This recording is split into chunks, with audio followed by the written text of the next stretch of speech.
The temple bell has just finished its 7th evening song, each note dissolving into the purple dusk like sugar into tea. I stand here on the eastern veranda of our Willow Lantern Monastery, watching the last threads of sunlight weave themselves through a mountain mist. The air tastes of coming rain and jasmine blossoms. You have arrived at such a perfect moment when day releases its grip and night opens its gentle arms. Welcome, dear friend. I am Sora Lin, and these weathered hands of mine have been lighting lanterns on Mount Junsai for more seasons than I care to count. The wooden boards beneath our feet still hold the warmth of afternoon sun, though cool mountain air now brushes against our cheeks like silk scarves. I hear your breathing, quick and shallow, carrying the weight of 1,000 unfinished thoughts. Let us pause here together for just a moment. Draw in a breath with me now, deep into your belly, as if you were filling a paper lantern with air. Hold it gently. Yes, just like that. And now release it into the evening, letting it carry away one small worry. The monastery bells know how to hold silence between their songs. We can learn from them. Before we wander deeper into tonight's story, may I mention something quietly? If these evening visits to our mountain sanctuary bring you peace, there's a small bell icon somewhere below. Subscribing is like hanging your own lantern here, letting me know you wish to return. But this is merely an invitation whispered between friends. What matters most is that you are here now, breathing with the mountain. Elder Tama is already beginning her evening rounds. I can see her silver hair catching moonlight as she moves between the stone pathways. She carries her lighting pole with the same grace she has shown for 70 years. The first lanterns are awakening, golden eyes opening one by one across the monastery grounds. Each flame trembles slightly in the mountain breeze, casting shadows that dance like memories across the garden stones. Tonight feels different somehow, heavier. The cherry trees are holding their branches very still, as if listening for something. Even Little Finch, who usually chatters like her namesake during evening tasks, has been uncommonly quiet. She passed by earlier carrying fresh candles, her young face thoughtful and her steps slower than usual. When I asked if all was well, she simply said the lanterns seemed to be whispering more than usual tonight. And now I understand why. Someone new has come to our monastery. I can sense their presence near the main gate. A restlessness that ripples through our usually calm evening air, like a stone dropped in still water. Their energy feels familiar in a way that makes my heart soften. It reminds me of my own arrival here many years ago when Master Caro first opened these doors to me. I was carrying so much fear then, fear that had wrapped itself around my identity so tightly I could not tell where I ended, and a worry began. The footsteps approaching are uneven, stopping, starting, almost turning back, then continuing forward. This is the walk of someone whose mind is fighting with their body. The mind says run, but the feet know they need to be here. I recognize this dance. It is performed by every anxious soul who finds their way to our mountain when sleep has become a stranger to them. Let me light another stick of sandalwood incense while we wait. The smoke curls upward like questions seeking answers. Through the monastery gate comes a figure wrapped in city clothes and urban fears. They stop at the threshold, neither in nor out, caught between worlds. Their shoulders carry the kind of tension that comes from weeks, perhaps months, of sleepless nights. I approach slowly, my monastery robes rustling like leaves. The visitor jumps slightly at my presence, though I made no effort to walk quietly. This is what anxiety does. It makes us startle at gentleness because we expect only storms. "Good evening," I say, keeping my voice soft as moth wings. "You look as though you have traveled far to reach us." The visitor nods, their eyes darting to the lanterns, to the garden, to the sky, anywhere but my face. They begin to speak, then stop, then try again. The words finally come in a rush, like water breaking through a dam. They tell me about the sleepless nights, the racing thoughts, the way their own name has begun to feel like a prison. They say they heard about our monastery from someone in the city, someone who said we know secrets about releasing fear. "I cannot sleep," they say, and their voice cracks like dry wood. Every time I close my eyes, I see all the things I should be, could be, have not become. My thoughts spiral and spiral until I forget who I am beneath all the worry. Someone told me, "They said you have lanterns here that know something about fear." That sounds crazy, does it not? But I am desperate enough to climb a mountain chasing crazy stories. "Not crazy at all," I reply, gesturing toward the garden where hundreds of lanterns are now glowing like earthbound stars. Every person who comes here thinks their reason sounds crazy until they understand what the lanterns really are. Come, walk with me. Your feet are tired from climbing, but I promise this walk will be easier than lying still with racing thoughts. We step into a garden together, and immediately the visitor slows their breathing. It is impossible not to.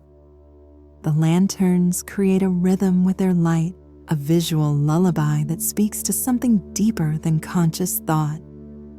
Elder Tama nods to us as she passes, her ancient eyes twinkling with knowing. She has seen this scene play out countless times before. Each lantern here has a name. I begin, stopping beside one that hangs from a twisted pine branch. This one is called Yesterday's Thunder.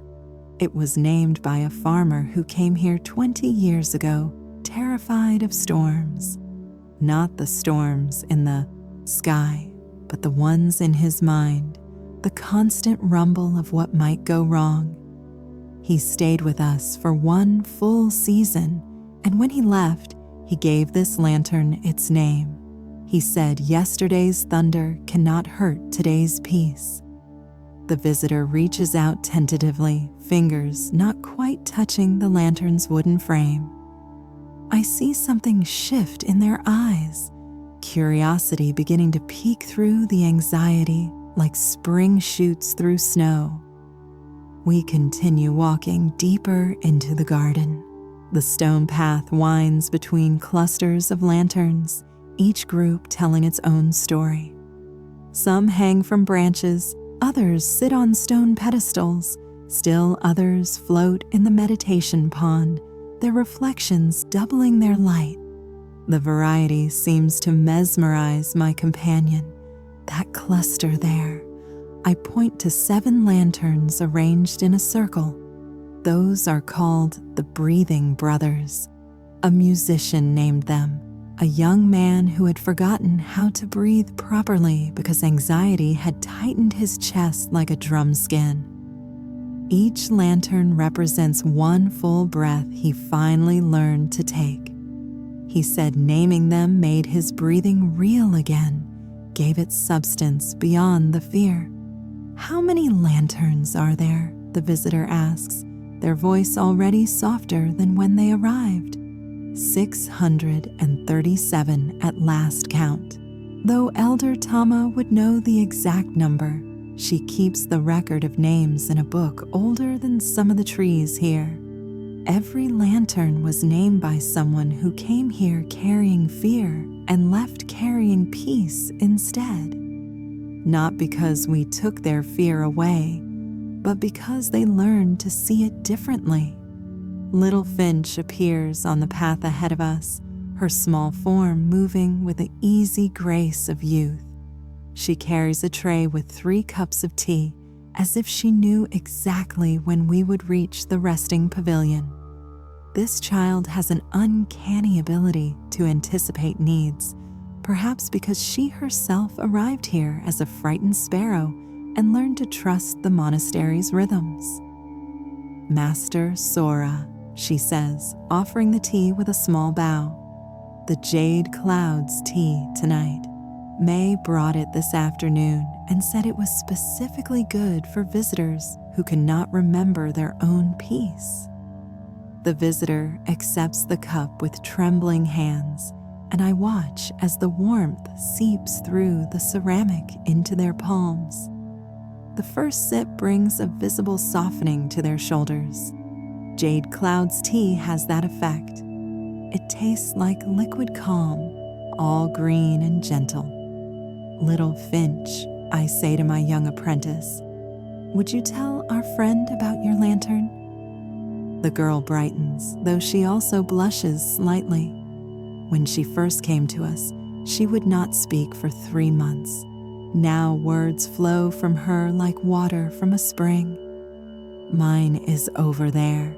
She points to a small lantern hanging at child height from a willow branch. I call it never-ending morning because that is what my worry felt like. Every day felt like it was always just starting. Like I could never move forward into afternoon or evening. I was stuck in the scary morning forever. But then Elder Tama taught me that mornings always end, even the ones in our minds. So I named a lantern to remind myself. The visitor looks at Little Finch with something approaching wonder. Here's a child speaking about anxiety with the wisdom of an elder, yet without losing her innocence. It is a combination that often helps adults remember that wisdom does not always come with age. Sometimes it comes with willingness to see clearly. We continue our walk after finishing the tea. The monastery grounds stretch out before us, level after level of gardens and buildings climbing the mountainside. Lanterns mark every pathway, every bridge, every doorway. From a distance, it must look like the mountain itself is decorated with fallen stars. "May I ask your name?" I inquire gently, though I already sense the answer. The visitor laughs, but it is a bitter sound like medicine. That is part of the problem. I do not know anymore. I mean, I know what people call me, what is written on documents, but that feels like a costume I wear.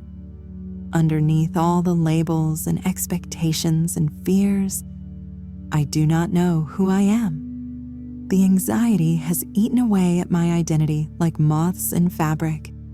"This is why you were meant to come here," I reply, stopping beside a very old lantern, its wood worn smooth by decades of weather. This lantern might interest you.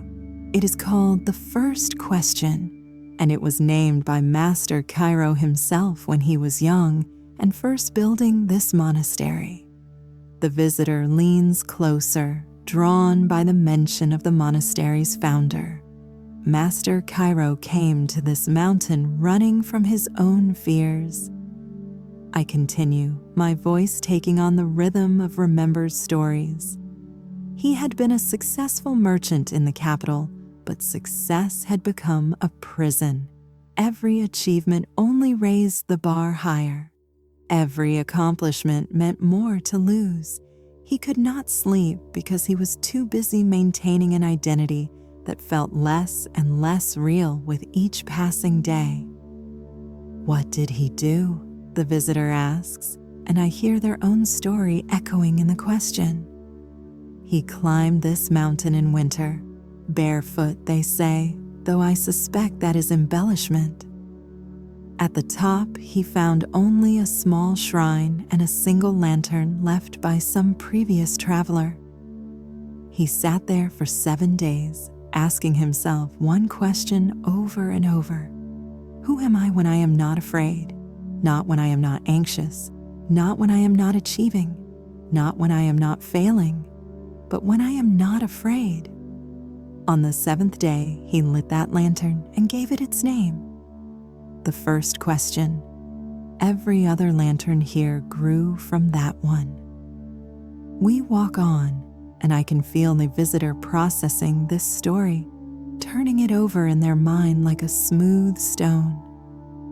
The path leads us past the meditation hall where evening prayers have just ended. A few monks emerge, their faces serene in the lantern light. They nod to us but do not interrupt our journey. Everyone here understands the sacred nature of a first evening walk with someone seeking sleep. The visitor suddenly stops, staring at a section of lanterns I had not planned to show them yet. These are different from the others, older, more weather-worn, and they hang at varying heights like a constellation mapped in 3 dimensions. These feel different, the visitor says, and I am impressed by their sensitivity. You have good instincts, I confirm. These are the shadow lanterns. They were named not for fears that were released, but for fears that were befriended. Sometimes we cannot let go of a fear because it is protecting something precious. A mother named that one. I point to a lantern painted with small birds. She called it necessary vigilance. She could not sleep because she was always listening for her children, even after they grew up and moved away. The fear was exhausting her, but she could not release it because love was tangled up in it. What happened to her? She learned to honor the love while softening the fear. She stayed here for a full month, and Elder Tama taught her to make lanterns. She made one for each of her children, named them, and hung them here. She said that way her vigilance had a home outside her body. She could visit it instead of carrying it. She still comes every year to clean and repair them. The visitor reaches out and touches one of the shadow lanterns gently, as if greeting a shy animal. I watch their face change as understanding begins to dawn. These are not just lanterns. They are externalized fears, given form and name and place, so they no longer need to live inside the human body. Tell me, the visitor says slowly, if I were to name a lantern, what would happen to me? That depends, I reply, leading them toward a quieter section of the garden. Naming is powerful magic, though not the kind you might expect. When we name something, we acknowledge it exists. We give it boundaries. A fear without a name can grow infinite, can become everything. But a fear with a name, that has limits. It has edges. It can be observed instead of becoming our entire world. We arrive at a small workshop attached to Elder Tama's quarters. The door is open, and inside we can see frames and paper, brushes and wire, all the materials needed to birth a lantern. Elder Tama herself sits at a low table, her hands working steadily on a new frame. She looks up at our approach, and her smile is like moonlight, soft and knowing. Another seeker, she says, though it is not really a question. The mountain has been calling someone all week. The winds told me to prepare extra materials. The visitor looks between us, startled. You knew I was coming. Elder Tama chuckles, a sound like wind chimes. The monastery knows when someone needs it. We simply listen. Come, sit. Your hands want to make something, I can tell. Hands that cannot sleep often need to create. We settle around the table, and Elder Tama begins showing the visitor how to bend bamboo into curves, how to create the skeleton of a lantern. Their hands shake at first, but the repetitive motion begins to calm them. This is always the way. Anxiety lives in the mind, but peace often enters through the hands. As we work, I continue the story I had begun to tell. Master Cairo spent years here after lighting that first lantern. I say, my own hands helping to hold a piece of bamboo while the visitor ties it. He discovered that each fear he named and gave to a lantern became a teacher instead of a tormentor. The fear of failure became a lantern called honest effort. The fear of judgment became one called other people's weather. Because he realized he could not control the storms in other people's minds, only seek shelter from them.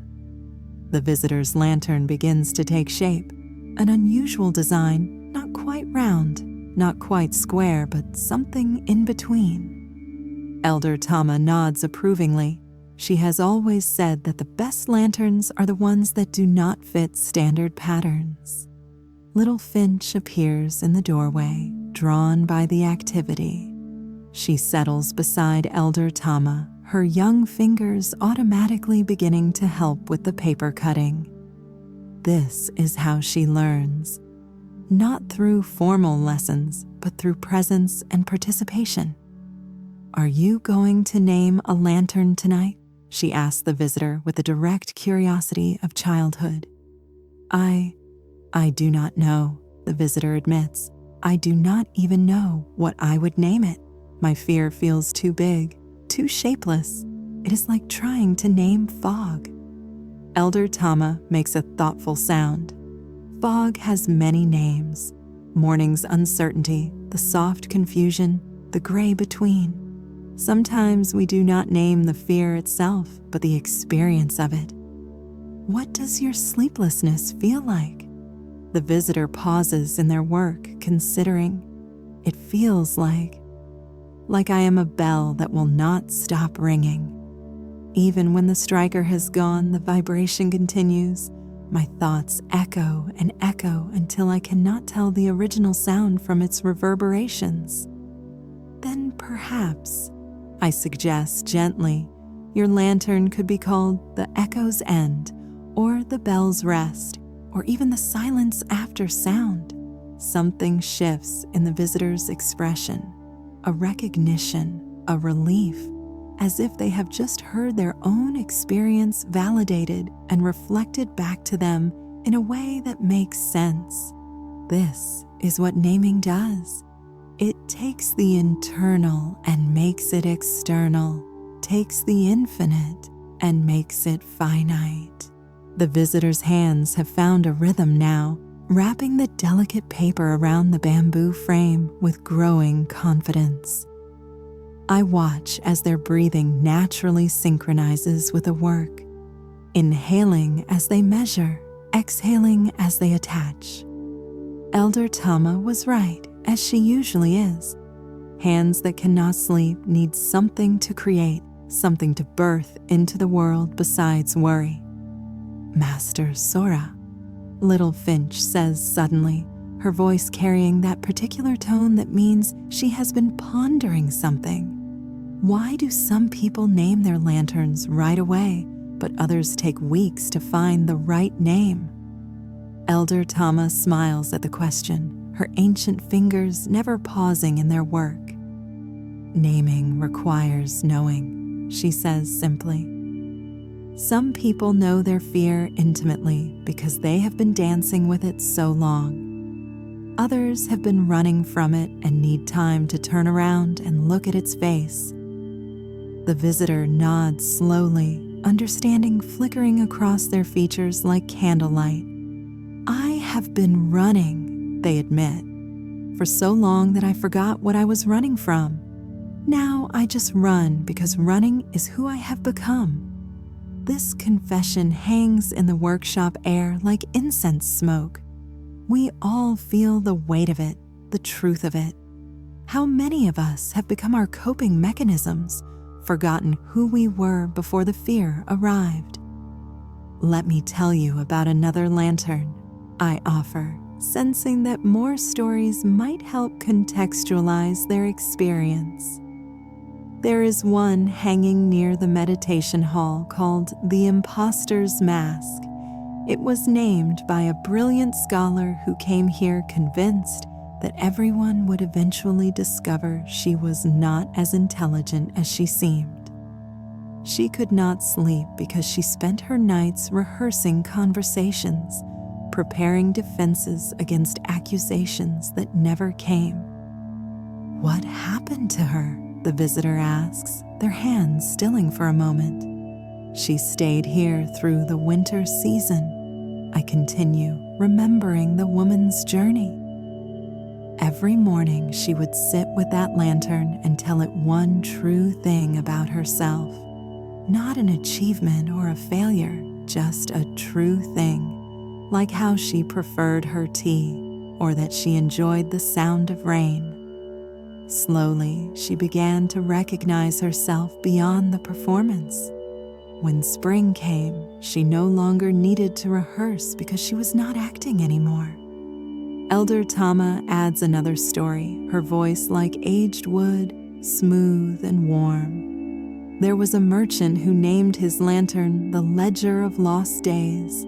He had spent so much time calculating what he had lost to anxiety.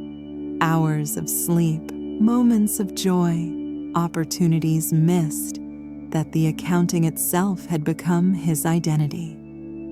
When he finally hung that lantern here, he said it could keep the books while he went to live some new days worth recording." The visitor laughs softly, a sound with more air than voice. "I do that. The mental math of dysfunction. 3 hours of sleep last night, 4 the night before, calculating how many hours until I have to pretend to be functional again." Little Finch pipes up with a wisdom that children sometimes carry without knowing it. But if you are always counting backwards, when do you count forward? The question settles over us like a silk cloth. Even Elder Tama pauses to appreciate the accidental profundity. The visitor looks at Little Finch with something approaching awe. "You are right," they say slowly. "I am so busy tallying losses that I never count gains. Even this moment, being here, making something with my hands, listening to stories. I am not counting this. This is what the lanterns teach," I say, guiding their attention back to their creation. Presence over accounting. Being over tallying. When we name our fear and give it form, we can stop carrying it everywhere. It has a home outside of us. The bamboo frame is nearly complete now. The visitor holds it up to the light, and we can all see their surprised pleasure at having made something tangible. The lantern is uniquely theirs, slightly lopsided, with one side reaching higher than the other, like a question mark made of bamboo and hope. "It looks like it is listening," Little Finch observes, tilting her head to match the lantern's angle. Elder Tama nods approvingly. The best lanterns have personality. They should look like the fear they are meant to hold. Not perfect, not symmetrical, but honest. As we work on attaching the paper skin to the frame, I notice the evening has deepened around us. The monastery has settled into its nighttime rhythm. Distant chanting from the evening meditation, the soft splash of the fountain in the main courtyard, the occasional call of a night bird. These sounds create a tapestry that holds us, supports our work without demanding attention. "Tell me about more lanterns," the visitor requests, their voice softer now, as if they are beginning to trust the space between words. I want to understand all the ways fear can be named. I shift my position, settling more comfortably as my mind sorts through the hundreds of stories I carry. Each lantern here is a life transformed, a fear alchemized into wisdom. near the tea pavilion. I begin. There hangs a lantern called Tomorrow's Bread. It belonged to a baker who could not sleep because she worried constantly about having enough ingredients, enough customers, enough money. She would lie awake calculating recipes, imagining empty shelves, rehearsing explanations for why the bread might not be perfect. When she finally named her lantern, she said tomorrow's bread cannot be needed tonight. Now she owns 3 bakeries and sleeps soundly, knowing that each day brings its own flour. The visitor smiles at this, a real smile that reaches their tired eyes. I am beginning to see the pattern, they say. Each name captures both the fear and its antidote. Elder Tama speaks up, her voice carrying decades of observation. The naming is a conversation. The fear speaks its truth, and we speak back. Not to argue, but to acknowledge and then offer another perspective, like that one. She points through the doorway to a lantern visible in the distance. The rigid tree, named by a yoga teacher of all people who was so afraid of losing control that she'd become inflexible in everything. She learned here that trees that cannot bend will break. Her lantern reminds her that flexibility is not weakness, but wisdom. Little Finch has been quietly painting details on another piece of paper, and now she holds it up. She has drawn small birds in flight, each one slightly different. For your lantern, she offers shyly to the visitor. Because you said you felt like you were always running, but maybe you were flying and did not know it.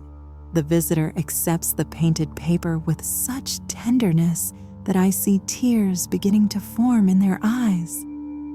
This is often when the breakthrough comes, not in grand revelations, but in small kindnesses that pierce through the armor of anxiety. Thank you, they whisper to Little Finch, who beams with the pleasure of having helped. We work in companionable silence for a while, attaching Little Finch's painted paper to one side of the lantern. The birds seem to move in the flickering light of our workshop, creating an illusion of flight that is both beautiful and somehow comforting. Master Sora, the visitor says eventually, I need to ask something that might sound strange. Do the lanterns ever get renamed? Or once named, do they keep that identity forever? Not strange at all, I assure them. In fact, there is a whole section of the garden we call the evolving names. Some people return years later and realize their fear has transformed.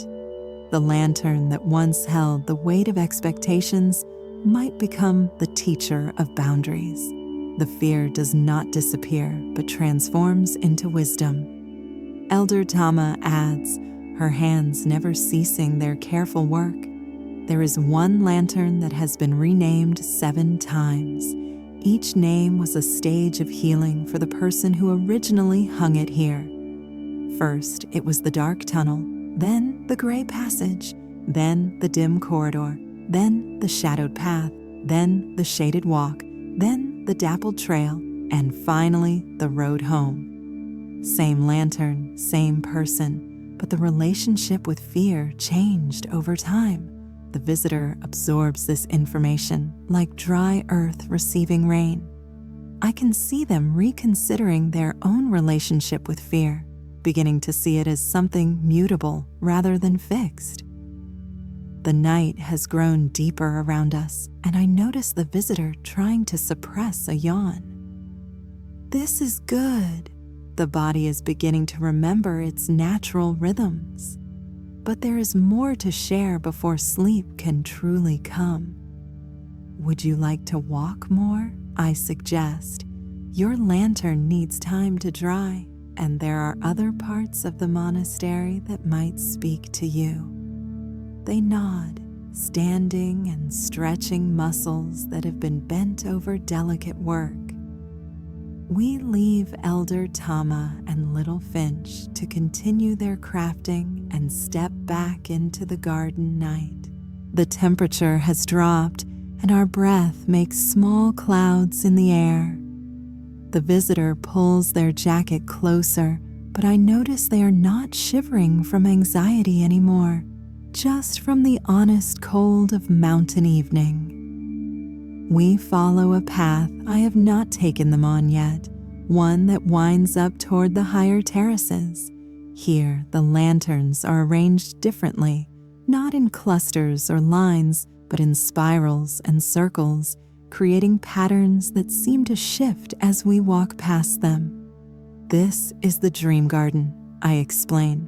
These lanterns were all named by people who came here because anxiety had invaded their dreams, not just preventing sleep, but poisoning it when it did come. The visitor stops abruptly. That is me too. When I do manage to sleep, the dreams are worse than being awake, always running, always late, always failing at something crucial. See that spiral of 9 lanterns? I point to a formation that seems to pulse with gentle light. Those are called the night teachers. A professor named them. She kept dreaming she was in front of her class with no lesson plan, no voice, no knowledge. The dreams were so vivid she began to fear sleeping more than staying awake. But here she learned that dreams are teachers in disguise. Each nightmare was showing her something about her waking fears. So she named 9 lanterns, one for each recurring dream, thanking them for their lessons, but asking them to teach more gently. We walk through the spiral, and I notice the visitor reaching out to touch each lantern lightly, as if greeting 9 new friends. The path continues upward, and soon we reach a viewing platform that looks out over the entire monastery grounds. From here, the hundreds of lanterns create a map of light, showing the pathways, the buildings, the gardens, all outlined in golden glow. It is beautiful. The visitor breathes, and I hear genuine awe in their voice, like a constellation fell to earth and decided to stay. Master Cairo used to stand here every night, I tell them, moving to the wooden railing worn smooth by decades of hands. He would look at all the lanterns and see not just lights, but lives changed. Each glow represents someone who came here drowning in fear and left knowing how to swim in it instead. The visitor is quiet for a long moment, taking in the view. Then they speak, their voice carrying a quality I have not heard from them yet. Hope. I think I know what I want to name my lantern, they say, but I'm not sure if it makes sense. The best names rarely make sense to anyone but the namer, I assure them. What are you thinking? The visitor takes a breath, testing the words. The familiar stranger, because that is what I have become to myself. Familiar but unknown, always present but never quite recognized. The anxiety made me a stranger in my own life, but still familiar enough that I could function, could pretend. That is a powerful name. I confirm, feeling the truth of it resonate in my own chest. It holds both the problem and the possibility. A stranger can become known again. Familiarity can deepen into true knowing. We stand there for a while longer, letting the night air and the lantern light work their quiet magic. I can feel the visitor's energy shifting, settling, like sediment in water finally allowed to be still. This is always the way. Healing happens not in the dramatic moments, but in the quiet spaces between. Should we see if your lantern is ready? I suggest gently. As we make our way back down the path, we encounter May coming up with a fresh pot of tea. She moves with the particular grace of someone who has made peace with darkness, neither rushing nor hesitating despite the late hour. "Ah, Sora," she greets me, then nods to the visitor. "I thought you might appreciate some evening comfort. This is a blend I call Moonlight Thoughts. It helps the mind sort essential from non-essential, like moonlight showing only the important shapes." We accept the tea gratefully, and the three of us stand there on a path, sipping the warm liquid that tastes of chamomile and something earthier, deeper. The visitor closes their eyes, really tasting, really present. May continues on her way after the brief encounter, but her timing was perfect. The tea has created a transition, a marking point between the learning and the doing. Back in the workshop, Elder Tama and Little Finch have completed not just the visitor's lantern, but 2 others as well. The workshop smells of fresh paper and bamboo, creative satisfaction hanging in the air like perfume. "Your lantern is ready for naming," Elder Tama announces, holding up the creation. In the lamplight, it looks even more unique. The listening angle Little Finch noticed, the painted birds seeming ready to fly, the whole construction somehow managing to be both delicate and strong. The visitor takes it carefully, cradling it like something precious, which, of course, it is. This lantern will hold their fear, transform it, give it a home outside their body. The familiar stranger, they say formally, as if introducing the lantern to us. That is its name. Little Finch claps softly, understanding the importance of the moment. Elder Tama nods with deep approval, and I feel that particular satisfaction that comes from witnessing someone take the first step back to themselves. "Now," Elder Tama says, standing with more ease than her age would suggest, "we must find the right place for it. Not all lanterns belong in all places. We must listen to where it wants to live. This is another part of the practice I have not yet explained to the visitor. The placement of a lantern is as important as its naming." We walk out into the garden as a small procession. Elder Tama leading with her lighting pole, the visitor carrying their unnamed lantern, Little Finch and I following like gentle guardians. We stop at several places, near the pond, under a willow tree, beside the meditation hall. Each time, Elder Tama asks the visitor, "Does it want to live here?" And each time, after a moment of consideration, they shake their head. Finally, we come to a spot I should have guessed, the threshold between the main garden and the path leading down the mountain. Not quite in the monastery, not quite departed, a liminal space, perfect for a familiar stranger. Here, the visitor says with certainty, it belongs here where coming and going meet. Elder Tama lights the candle inside the lantern with great ceremony. The painted birds seem to take flight in the flickering light, and the whole construction glows with warm purpose. We all stand back to observe as the familiar stranger takes its place among the other lanterns, adding its light to the constellation of transformed fears. The familiar stranger settles into its new home as if it had always belonged there, its glow joining the conversation of lights that fills our garden. The visitor stands transfixed, watching their fear transformed into something beautiful, something external, something that no longer needs to live beneath their skin. Little Finch tugs gently on my sleeve. "Master Sora," she whispers, though there is no need for quiet. "Look at their shoulders." She is right to notice. The visitor's shoulders have dropped at least 2 inches, as if invisible strings holding them up have finally been cut. This is the body's wisdom showing itself.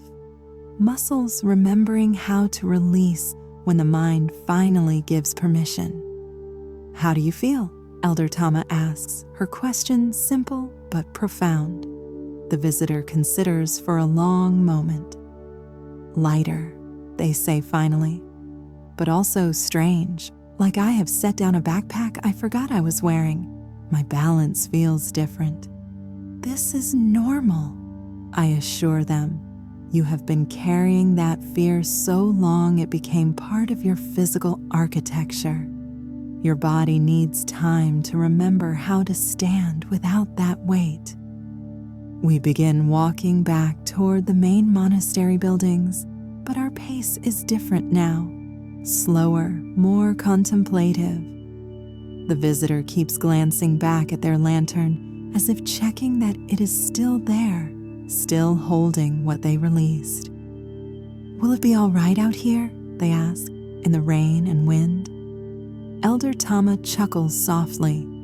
"Fear is more resilient than we think. It does not need our protection. In fact, wind and rain often help transform it further. Some of our oldest lanterns have weathered decades of storms. They become more beautiful for it, not less." As we round the corner near the tea pavilion, we encounter an unexpected sight. Kiwa, the ancient turtle who appears and disappears according to her own mysterious schedule, sits in the middle of the path. Her shell gleams in the lantern light like polished jade, and her eyes hold that peculiar wisdom that comes from having witnessed centuries pass. "Ah," the visitor breathes, stopping abruptly. Is it real?" "As real as anything else here," I reply, kneeling slowly beside Kiwa. She appears when someone needs to understand something about time. "Kiwa, old friend, have you come to meet our newest lantern maker?" The turtle extends her head slightly, regarding the visitor with an unblinking gaze that seems to see through flesh and bone directly to the soul. Then, with the deliberate grace of her kind, she begins moving toward the dream garden, each step measured and purposeful.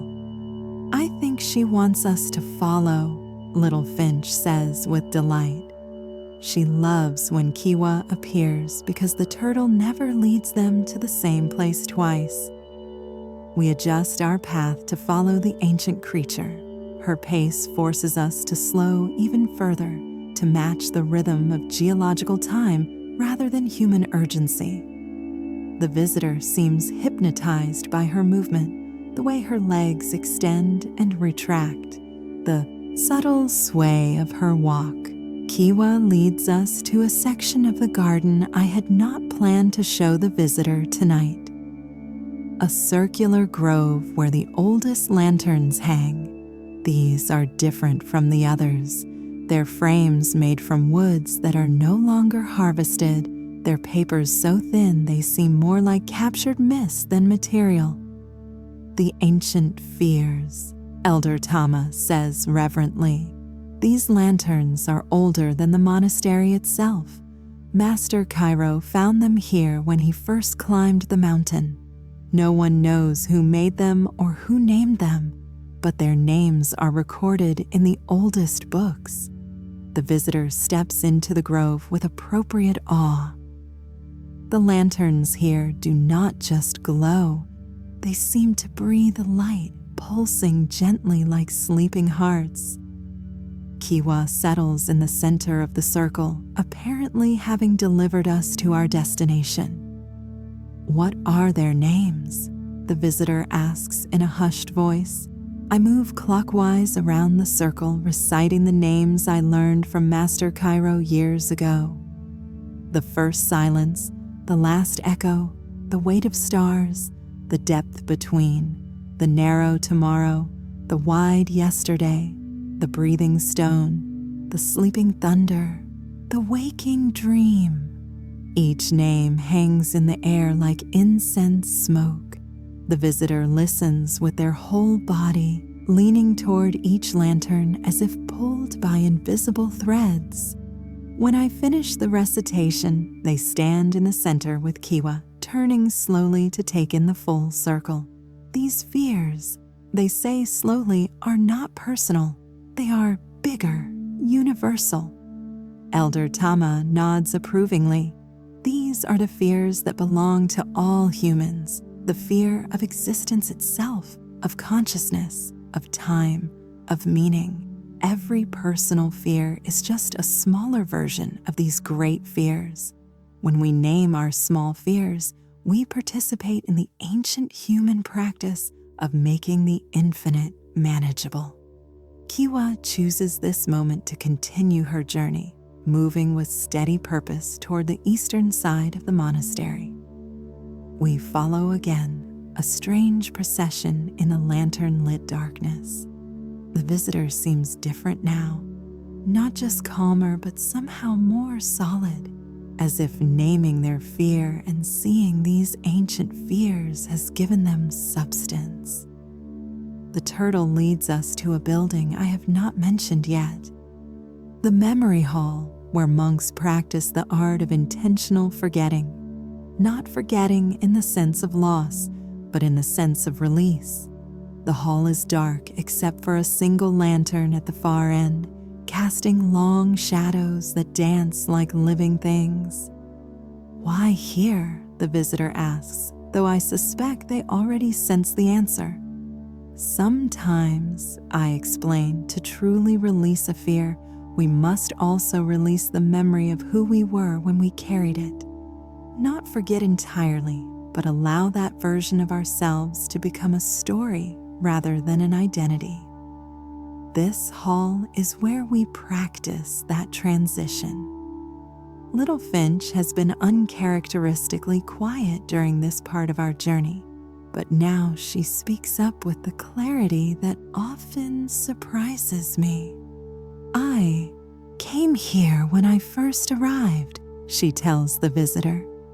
"Elder Tama brought me here and taught me to tell my scared self stories about my brave self until I could not tell which was the memory and which was the hope. Then they became the same thing."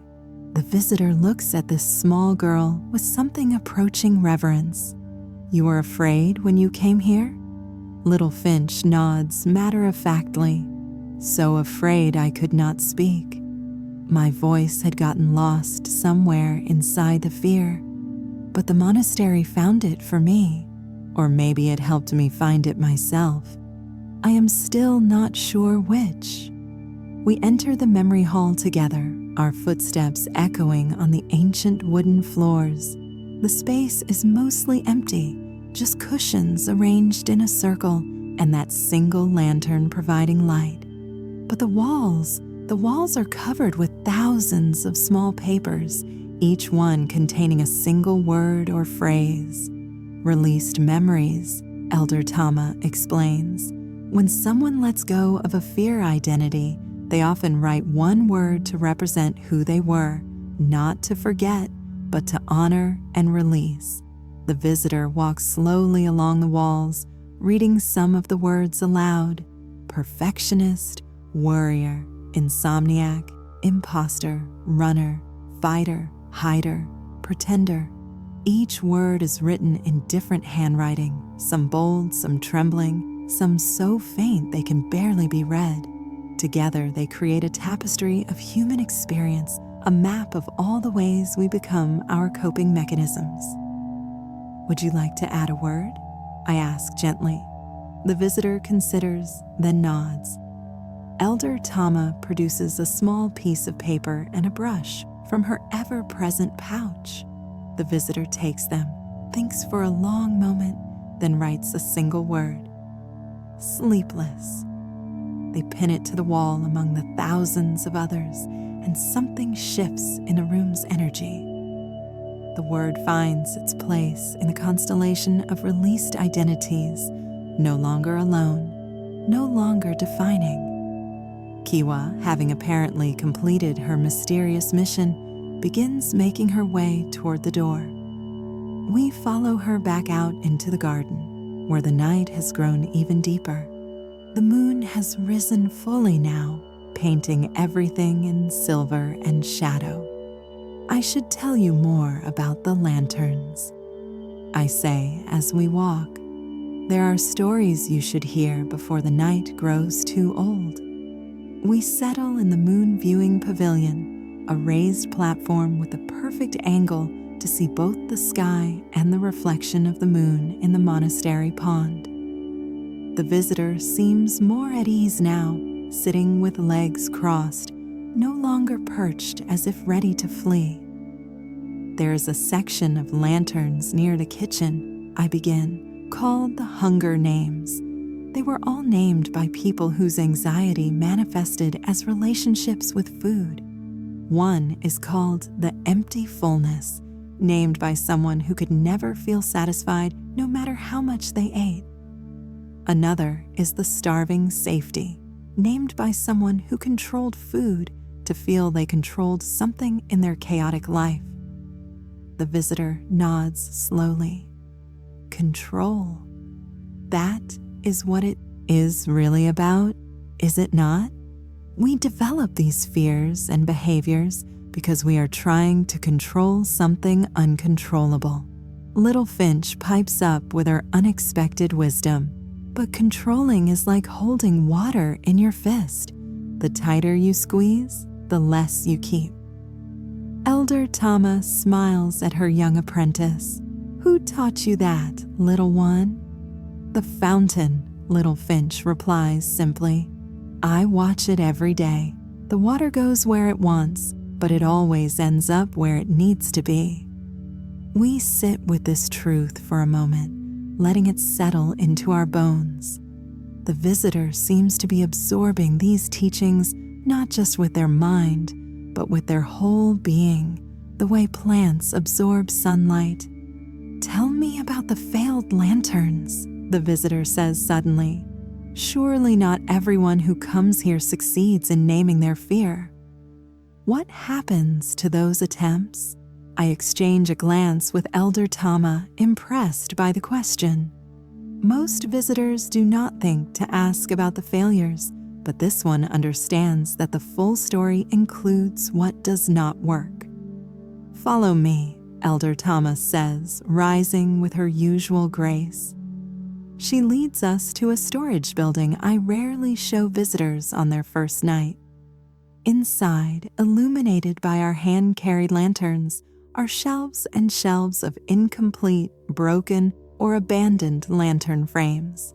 Some are half-built, some are finished but never named, some are named but never lit.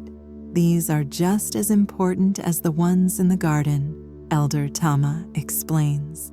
Each failed attempt teaches us something. See this one? The frame is perfect, the paper pristine, but it was never named. The person who made it realized their fear was not ready to be external yet.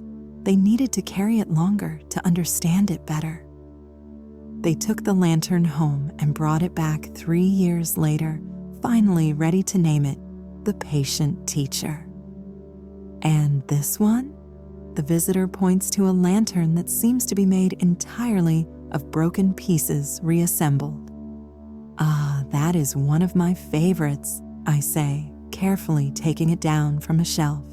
This was made by a potter whose fear of imperfection was so strong she could not finish anything.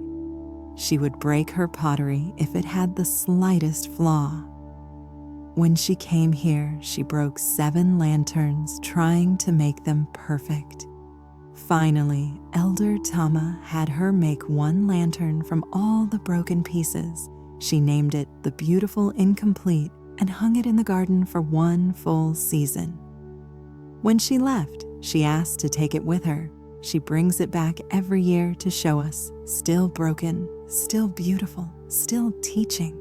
The visitor handles the reassembled lantern with reverence, understanding its message. Their fingers trace the cracks where pieces were joined, the imperfect angles where breakage created new forms.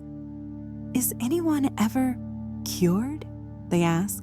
Does anyone ever stop being afraid entirely? Elder Tama laughs, a sound like wind through bamboo. Fear is not a disease to be cured, child.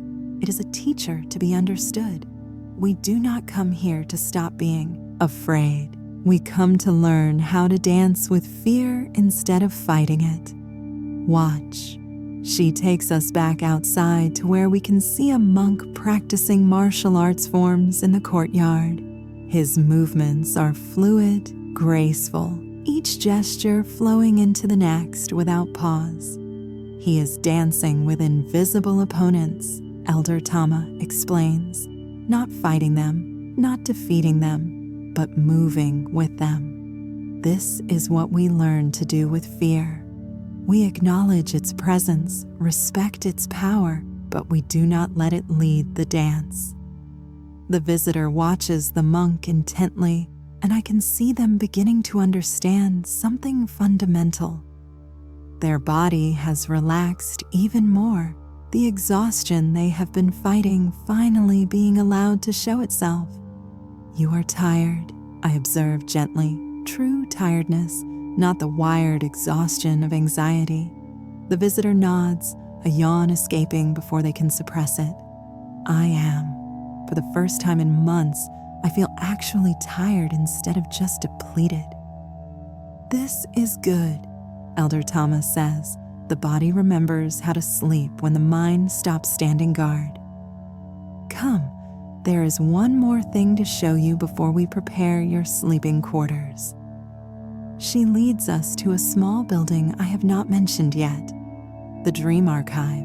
Inside, the walls are lined with journals, thousands of them, each one containing the dreams of visitors who stayed here. People write their dreams? The visitor asks. Those who wish to, I explain. Some find that writing their dreams helps them understand what their sleeping mind is trying to process. Others draw them. Some just write single words. There is no wrong way to record a dream. Little Finch pulls out a journal seemingly at random and opens it to show pages filled with watercolor paintings, abstract swirls of color and shape. Someone painted their nightmares, she explains, then painted their peaceful dreams. You can see where the change happened. Indeed, the paintings shift from dark, sharp angles to softer, flowing forms about halfway through the journal.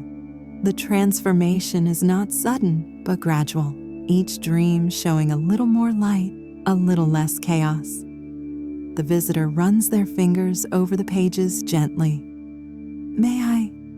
May I have a journal, even though I have not slept yet? Of course. Elder Tama produces a blank journal from a shelf, its cover soft leather worn smooth by handling.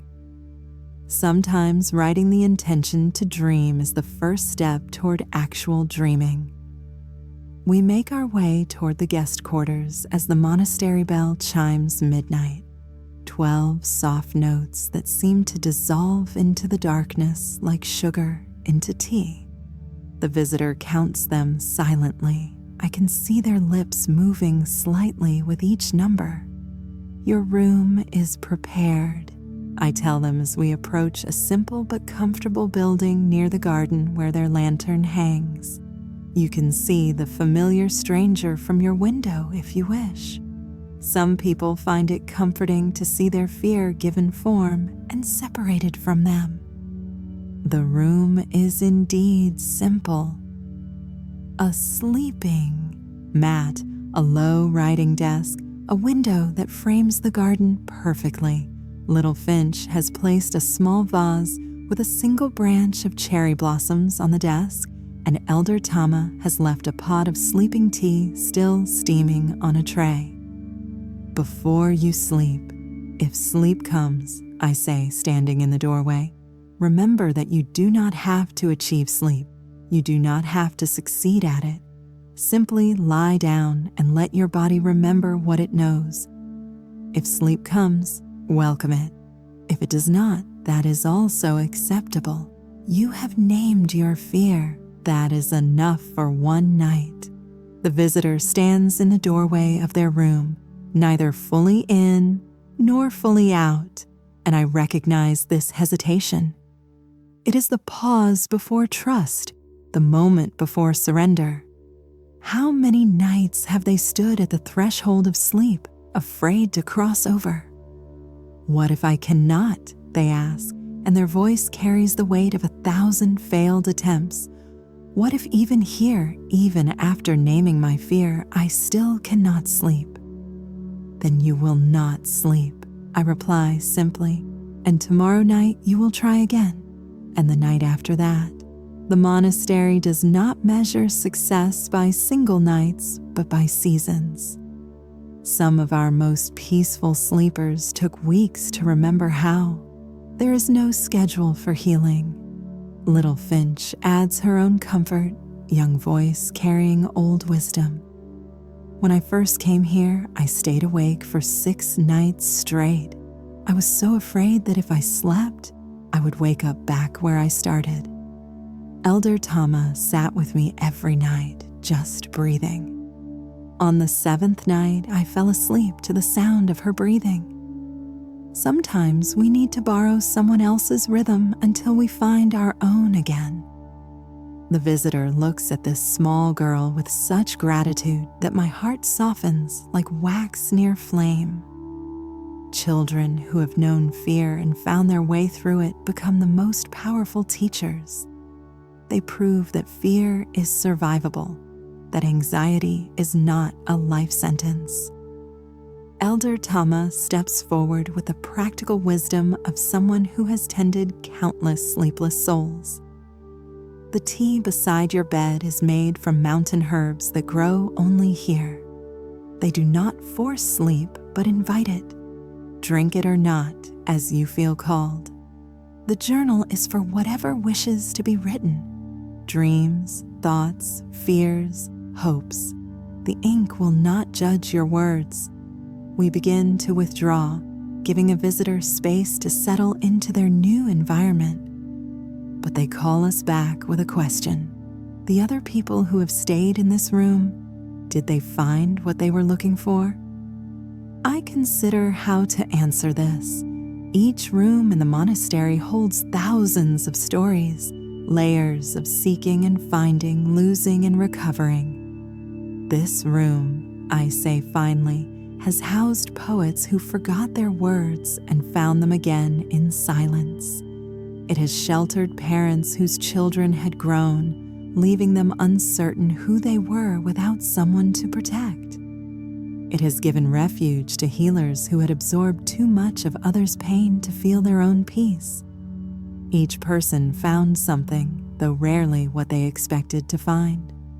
What did they expect? The visitor asks. Most expected to be fixed, Elder Tama answers, to be returned to some previous version of themselves before anxiety arrived. But that person no longer exists. Instead, they discovered who they could become with anxiety as a teacher rather than a tormentor. We leave them then, walking back toward the main garden. The night has reached that particular depth where even the insects have quieted their songs. Only the fountain continues its endless conversation with itself. Water, speaking to water in liquid language. Little Finch yawns enormously, reminding me that she is still a growing child who needs her sleep. Elder Tama notices too and gentle guides her toward the children's quarters. But Little Finch resists for a moment, turning back to look at the visitor's room where lamplight now glows softly through the window. They will be all right, won't they, Master Sora? I place my hand on her small shoulder, feeling the bird-like bones beneath her robe. They have taken the first step, little one. They have admitted they need help and accepted it. That is more than many ever manage. Now go, rest. Tomorrow you can check on their lantern. She nods and allows Elder Tama to lead her away, their figures disappearing into the darkness between buildings. I remain in the garden, making my own evening rounds, checking on the lanterns as I have done for more years than I care to count. Each lantern tells me something about the night. The ones that flicker are feeling the wind of change. The ones that burn steady are holding firm in their purpose. And the familiar stranger, our newest addition, glows with a particular intensity of fresh naming, bright with possibility. I find myself drawn to a section of the garden I have not visited in several nights, the grove we call the Returned Fears. These lanterns were all hung by people who came back, not because their fear returned in its original form, but because it had evolved into something that needed a new container. One lantern here particularly draws my attention tonight. The softer echo. It was first hung as the crushing silence by a musician who had lost her hearing. She could not sleep because the silence felt like drowning, like being buried alive in quietness. She stayed with us for 2 months, learning to find music in vibration, in visual rhythm, in the songs her memory could still play. When she left, she took her lantern with her. 5 years later, she returned. Her fear had transformed. The silence was no longer crushing, but sometimes overwhelmingly full of imagined sounds. So she renamed it the softer echo, acknowledging that her relationship with silence would always be complex but no longer needed to be crushing. I sit beneath this lantern for a while, letting its story wash over me. This is something the visitor will need to learn, that healing is not a destination, but a journey that spirals upward.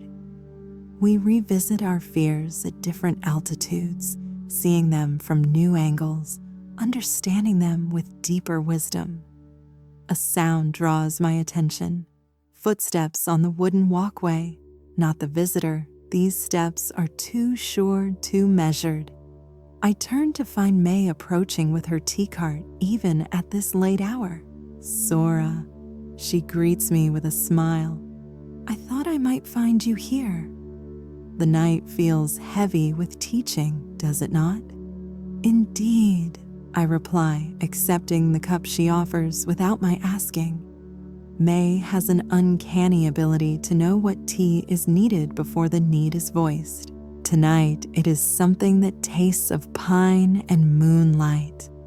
The new visitor, May continues, settling beside me with her own cup.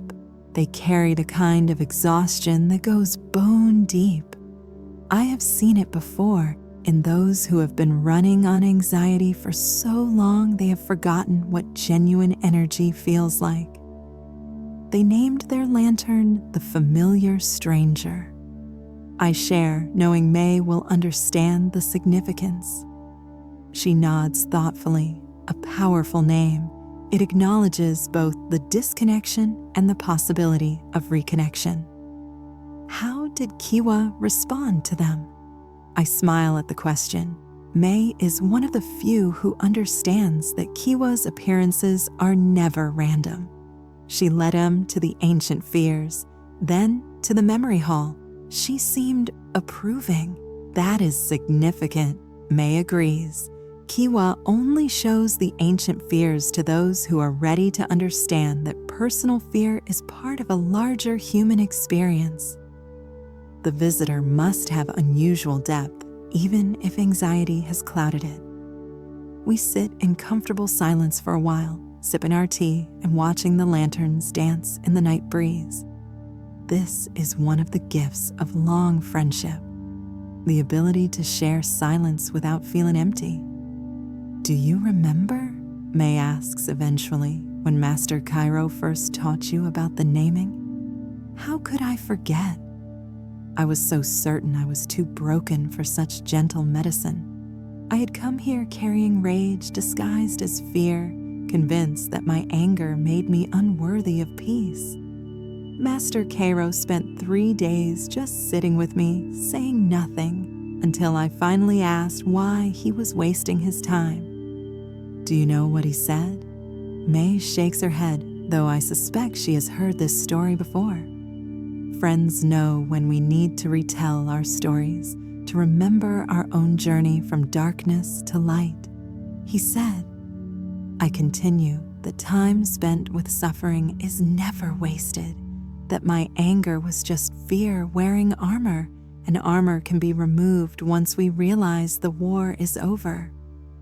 It took me 6 months to understand what he meant, 6 months to realize I was fighting battles that had ended years ago against enemies who existed only in my memory.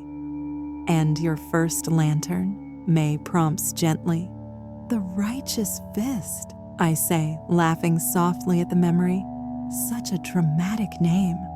I was so attached to my anger, convinced it was protecting me. But Master Cairo helped me see that I was using rage to avoid feeling the sadness beneath it. When I finally let myself grieve what I had lost instead of raging at who had taken it, the anger transformed into something more useful. Determination to help others find their way through. The lantern named the Righteous Fist still hangs in the section reserved for teachers' first attempts. I visit it sometimes, greeting it like an old friend who knew me when I was different. It reminds me that everyone who comes here carries some form of the same wound, the belief that they are too damaged for peace. May finishes her tea and rises gracefully. I should continue my rounds, she says, but Sora, watch that visitor carefully.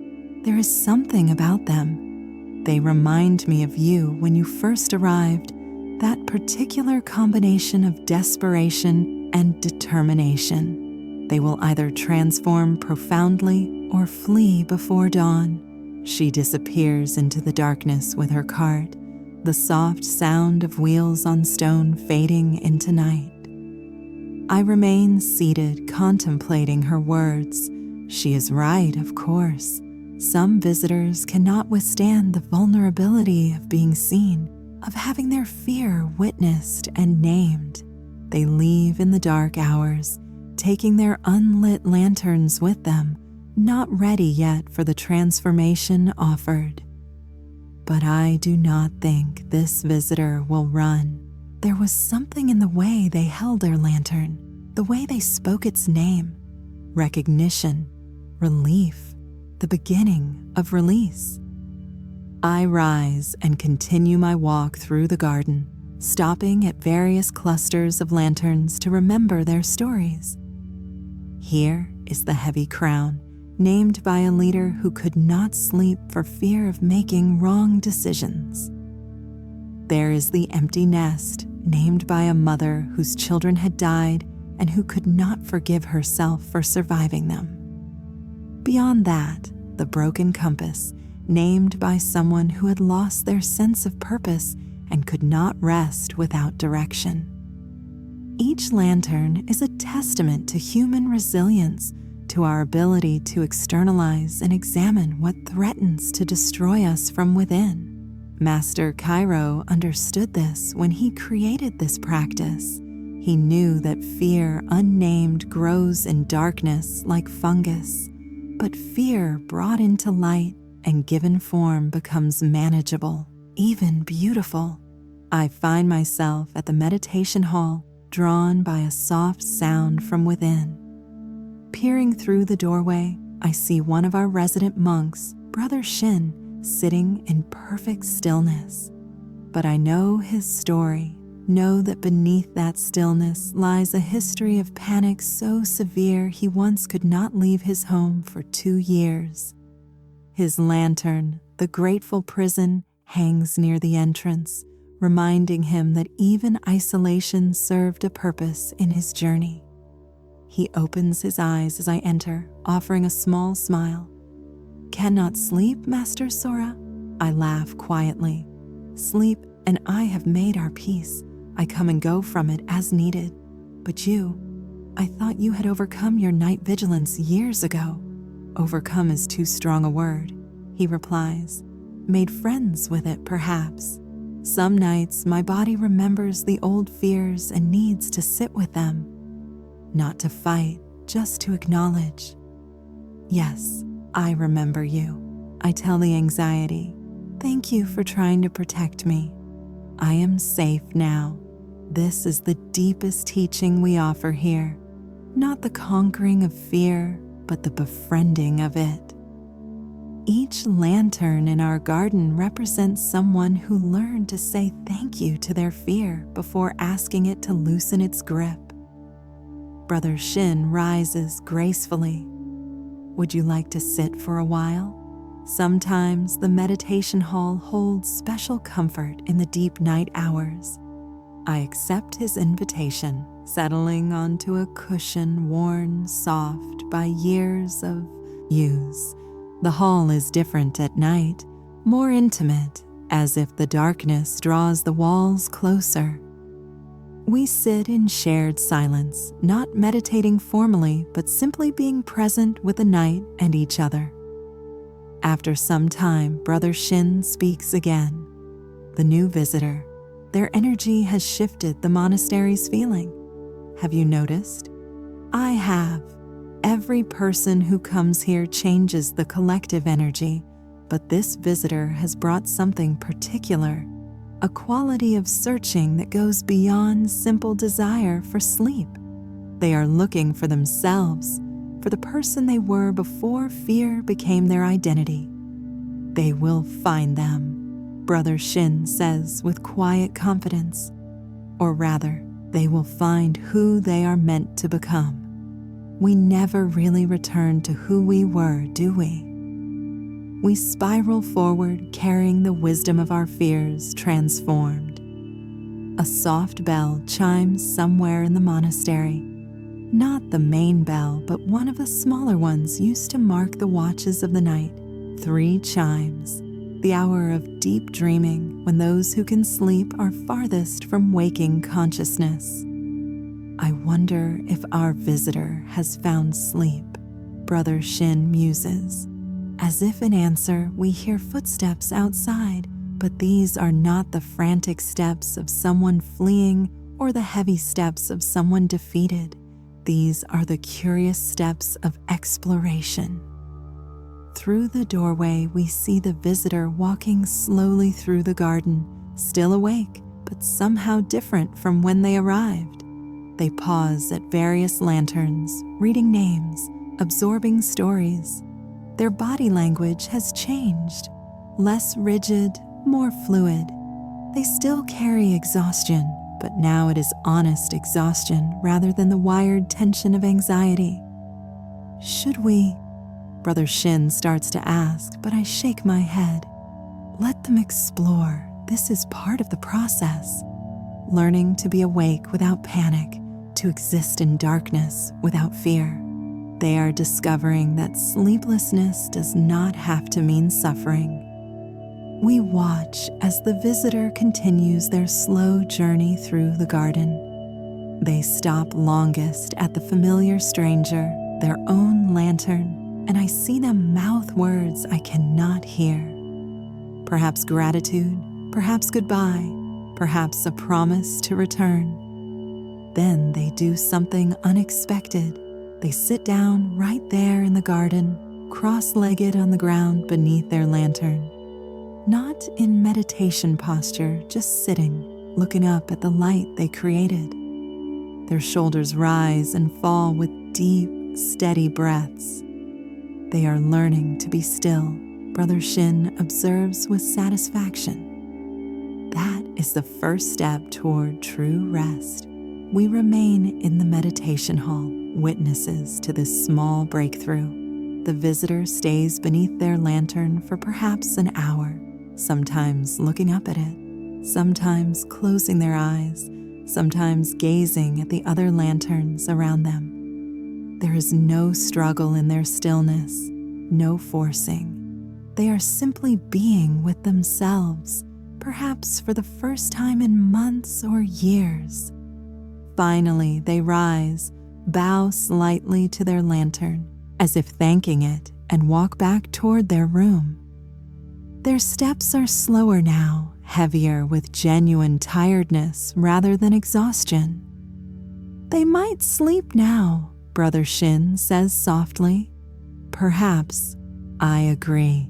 But even if they do not, something has shifted. They have learned that they can exist in stillness without disintegrating. That is often all we really need, not sleep itself, but the knowledge that we can survive without it. Brother Shin and I part ways, he to his quarters, and I to continue my nighttime vigil. But I find myself drawn back to the memory hall, thinking about the word the visitor pinned to the wall. Sleepless. Such a simple word to describe such a complex state. Inside the hall, I light a stick of incense and sit before the wall of released identities. Each word represents a transformation, a letting go, a choice to be more than our coping mechanisms.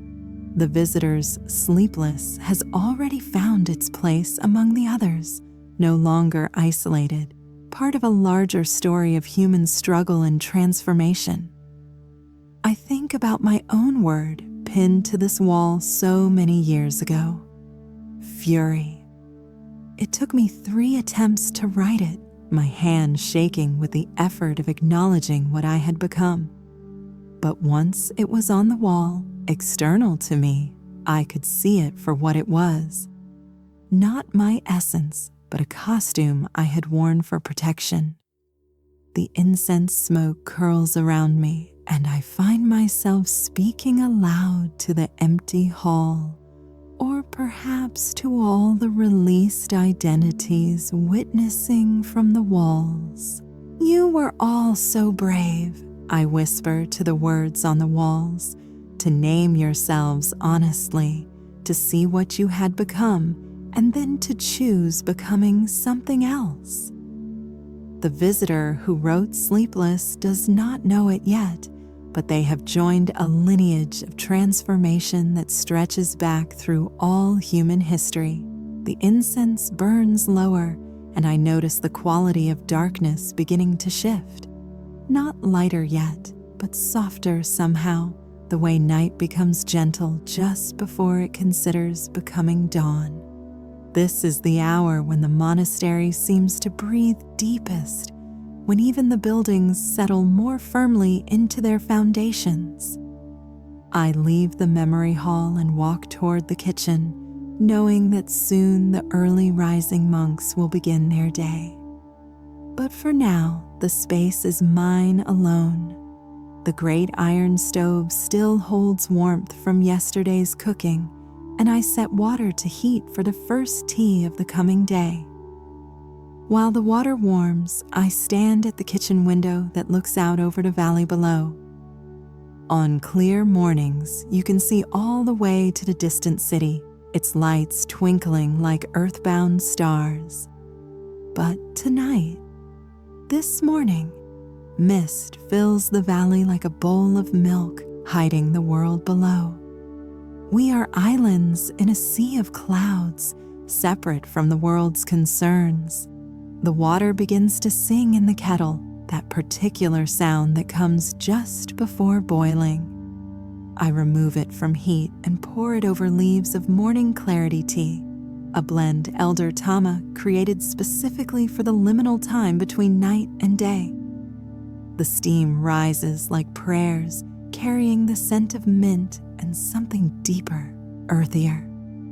As I sip the tea, I hear footsteps approaching, soft, uncertain, but determined. The visitor appears in the kitchen doorway, looking somewhat sheepish. I could not sleep. They admit, though their voice carries no distress about this fact. But I also could not stay still. My body wanted to move, to explore. I hope that is acceptable. More than acceptable, I assured them, pouring a second cup of tea without asking if they want it. Some people need to walk their way toward rest. The monastery reveals different truths at different hours. What have you discovered? They accept the tea gratefully, wrapping their hands around the warm ceramic. "I found the library," they say with wonder. "All those journals of dreams and fears and transformations. I read some of them. Is that allowed? The journals exist to be read. I confirm. They are proof that you are not alone, have never been alone in your struggling. What did you read that spoke to you?" There was one. They pause, gathering their thoughts, written by someone who called themselves the Night Watcher. They wrote about being afraid to sleep because they felt responsible for keeping the world safe with their vigilance. They believed that if they stopped watching, stopped worrying, something terrible would happen. It took them 6 months here to understand that the world did not need their anxious guarding. Ah, yes, I remember them well. They were a parent whose child had died in an accident while they slept. They could never forgive themselves for not being awake, not preventing it. Their lantern is called Permission to Rest. It hangs near the children's quarters, watching over Little Finch and the other young ones who sometimes stay here. The visitor absorbs this information, sipping their tea slowly. "I have been thinking about my lantern," they say, "about the familiar stranger. When I named it, I thought I was naming my disconnection from myself. But sitting beneath it tonight, I realized I was also naming the possibility of reconnection.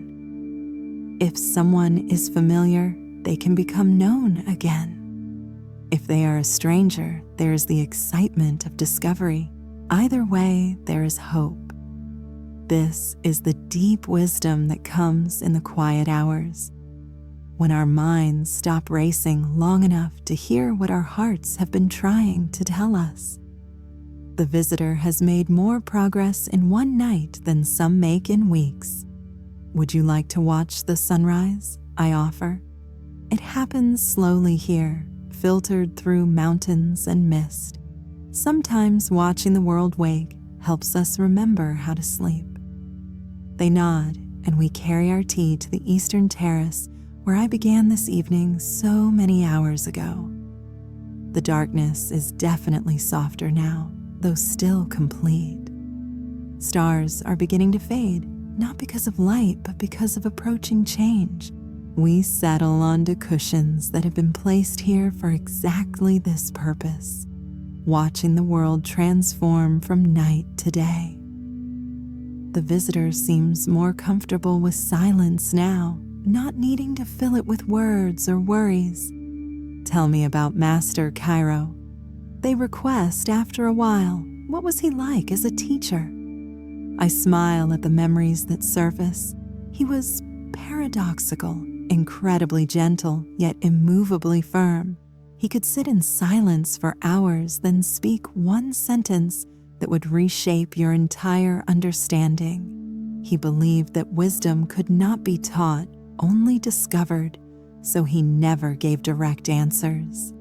Instead, he asked questions that led you to find your own answers. What kind of questions? I close my eyes, hearing his voice across the years. He would ask things like, what would you be if you were not afraid? Not who, but what. It made us think beyond identity to essence. Or he would ask, if your fear had a gift for you, what would it be? That one always frustrated people at first, the idea that fear might bearing gifts. The visitor considers this. What would my fear's gift be, I wonder? Only you can answer that, I say gently. But in my experience, anxiety often brings the gift of sensitivity, of awareness. Those who have been anxious know how to read the subtle signals others miss. They develop a kind of emotional intelligence born from hypervigilance. The trick is keeping the gift while releasing the burden. The sky is beginning to show the first signs of change. not light exactly, but a lessening of darkness at the horizon.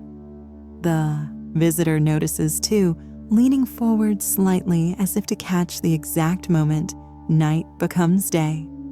I never watch sunrises, they admit. I am either asleep, trying to sleep, or too exhausted to care. This might be the first sunrise I have truly watched in years. Then you are receiving a gift, I tell them. The monastery sunrise is particularly special. The way the light moves down the mountain, lighting lantern by lantern, garden by garden. It is like watching the world being painted into existence. We sit quietly as the transformation begins.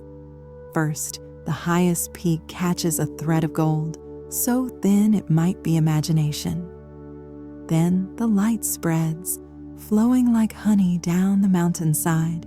The mist in the valley turns from gray to silver to pearl, an ocean of shifting light. The lanterns in the garden begin to fade as natural light takes over from their flames, but they do not disappear. Instead, they transform from sources of light to objects that catch and hold light, their paper sides glowing like captured sunset even as the sunrise begins. The visitor gasps softly as the light reaches the familiar stranger. Their lantern seems to pulse with the meeting of flame light and sunlight, creating a moment of double illumination that makes it appear almost alive. "It is welcoming the day," they whisper, and I hear wonder in their voice. Little Finch appears on the terrace, rubbing sleep from her eyes but already dressed for the day. She settles beside us without speaking, understanding intuitively that we are witnessing something sacred. Her presence adds something to the moment, the continuity of generations, the promise that transformation is possible at any age. The light continues its descent until the entire monastery is bathed in the gentle gold of early morning. Birds begin their songs, tentative at first, then with growing confidence. The fountain's sound seems different in daylight, less mysterious, more simply what it is: water falling and rising, endless and comforting.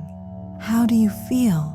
I ask the visitor, though I can already see the answer in their posture, their breathing, the softness around their eyes. "Different," they say slowly. "Not fixed, not cured, but different. Like something has loosened. I still have not slept, but I am not afraid of that fact. Does that make sense?" "Perfect sense." Little Finch answers before I can. "That is how I felt when I first found my voice again. Not like I would never be scared to speak, but like being scared was not the end of the world anymore." The visitor looks at this wise child with such affection that my heart swells. Connection. This too is medicine for anxiety, the remembering that we are not alone, that others have walked this path and survived, even thrived. Elder Tama approaches with her morning lighting pole, though now she will use it to extinguish the lanterns rather than light them. She nods to our small group, her eyes twinkling with satisfaction at seeing the visitor still here, still present. "Would you like to help?" she asks the visitor, offering them a second pole. Extinguishing the lanterns is as important as lighting them. It acknowledges that even light needs rest. The visitor accepts the pole with the same reverence they might show for a sacred object. Together, they and Elder Tama move through the garden, gently extinguishing each flame. I notice the visitor pauses longest at the familiar stranger, whispering something to it before putting out its light. When they return, the visitor seems to have made a decision.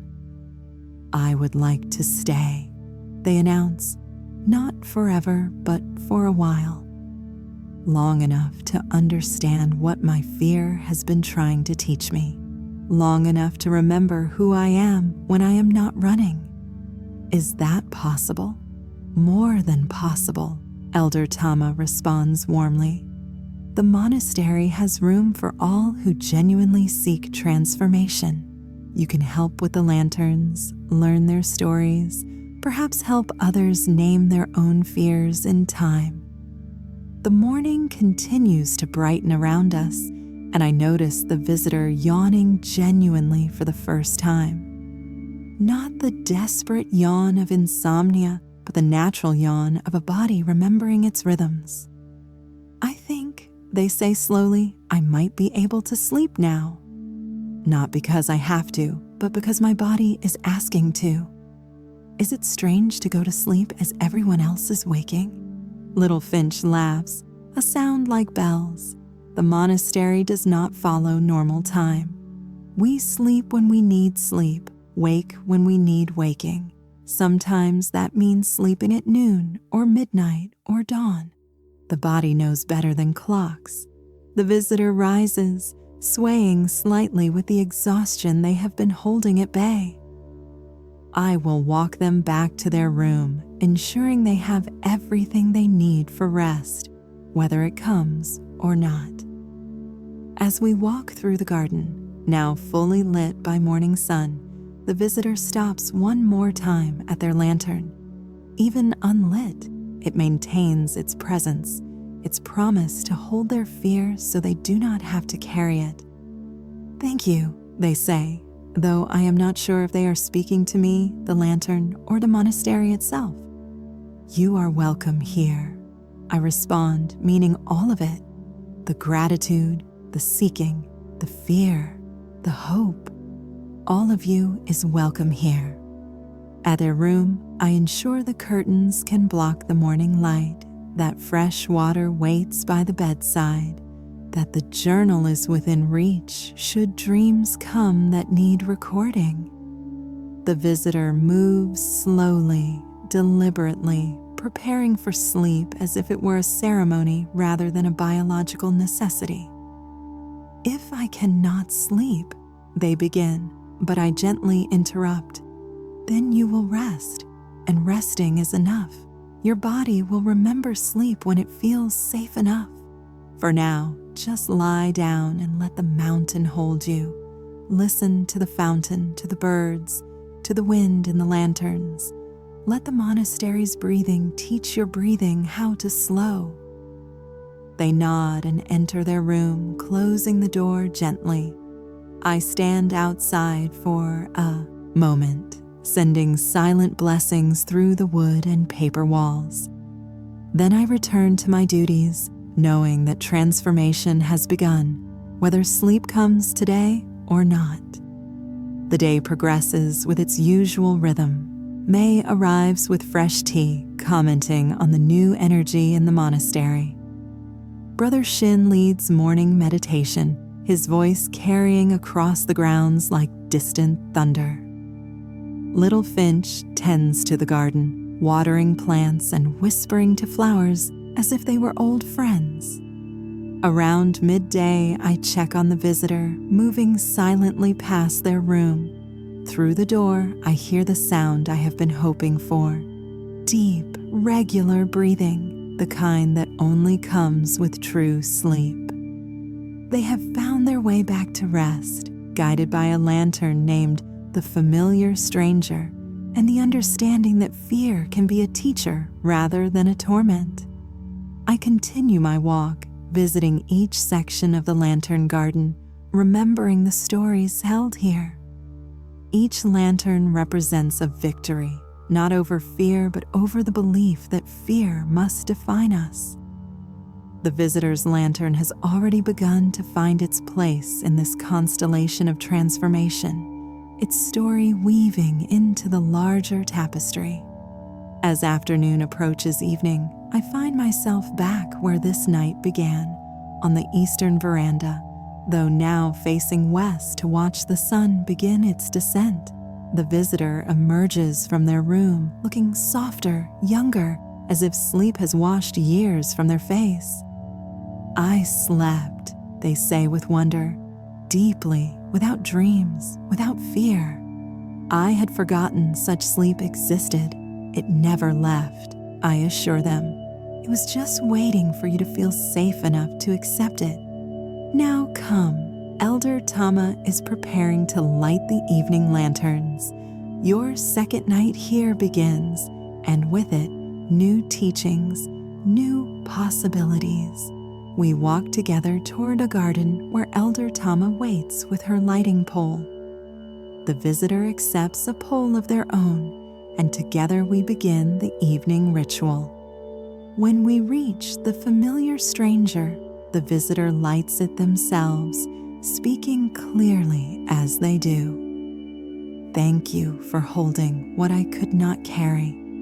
Tonight you shine not with my fear, but with my recognition that I am finding my way home to myself."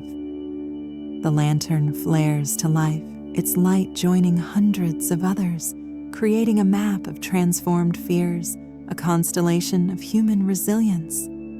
And somewhere in the monastery, the evening bell begins its 7 songs, each note dissolving into dusk like sugar into tea, calling all who need rest to come and remember how to sleep. Little Finch takes the visitor's hand, leading them toward the tea pavilion where May has prepared evening refreshments. Elder Tama and I follow, our steps slow and measured, carrying the peace that comes from witnessing another soul begin to remember who they are beyond their fears.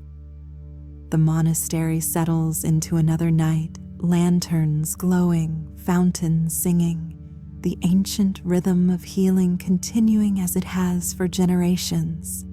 And the familiar stranger burns steady and bright, no longer strange, increasingly familiar, a beacon for all who have lost themselves to anxiety and are ready to begin the journey home. As we settle in the tea pavilion, the visitor looks around at our small gathered community. Elder Tama with her centuries of wisdom, Little Finch with her recovered voice, May with her healing teas, Brother Shin joining us with his hard-won peace, and myself, still learning after all these years. Their eyes fill with tears, not of sadness, but of recognition. "I was so alone," they whisper. "I had forgotten that others exist who understand, who have walked this path. I had forgotten that healing happens in community, not isolation." Elder Tama pours tea for everyone, the liquid gold catching lantern light. "We are all walking each other home," she says simply. "Every person here, every lantern in that garden is proof that no one needs to carry their fear alone."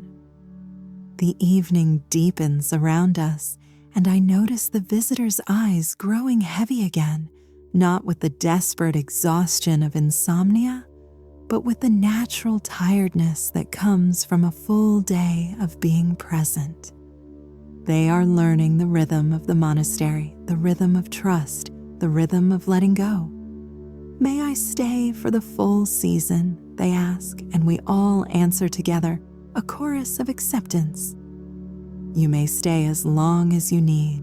The lanterns know your name now. You belong here for as long as belonging serves your healing."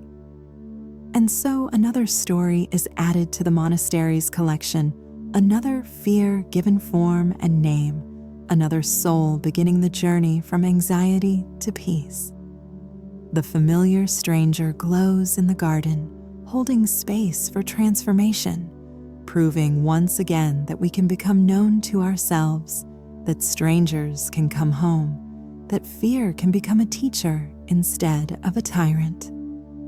The bell chimes its final note of the evening, and we sit together in the gathering darkness, breathing as one, held by the monastery, by the mountain, by the understanding that peace is not a destination, but a practice, renewed each evening as we light the lanterns, renewed each morning as we extinguish them, renewed each moment as we choose to name our fears and let them teach us who we truly are.